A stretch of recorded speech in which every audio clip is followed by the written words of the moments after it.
TTP and the TTIP are two different trade agreements. Both will have the same disastrous results.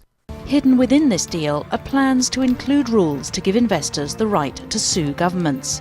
Many fear their inclusion presents a grave threat to democracy, public funds, and the development of public policy. Foreign investors and their lawyers and law firms are becoming more and more creative at the kinds of government decisions that they're attacking. 15 years ago, there were virtually no awards and very few cases. And now there are several hundred. That's a very large number in a context of international law and international adjudication. Investors are suing on a whole range of government policies. American tobacco giant Philip Morris is suing Uruguay for $2 billion over health warnings on cigarette packs.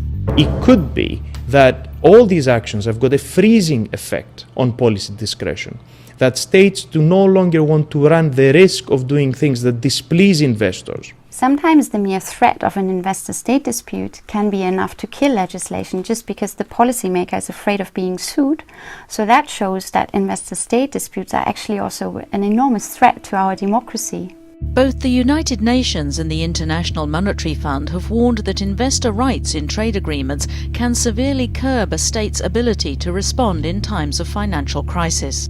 When a country is in an economic crisis, it needs to adapt all kinds of measures to get out of the crisis and also to protect its people from the worst. This would have dire consequences for citizens. I mean, it's us paying for these lawsuits with our money, and we're talking millions. EU-US negotiators should actually dump investor-state arbitration from their negotiation agenda. It should not be included in a future deal.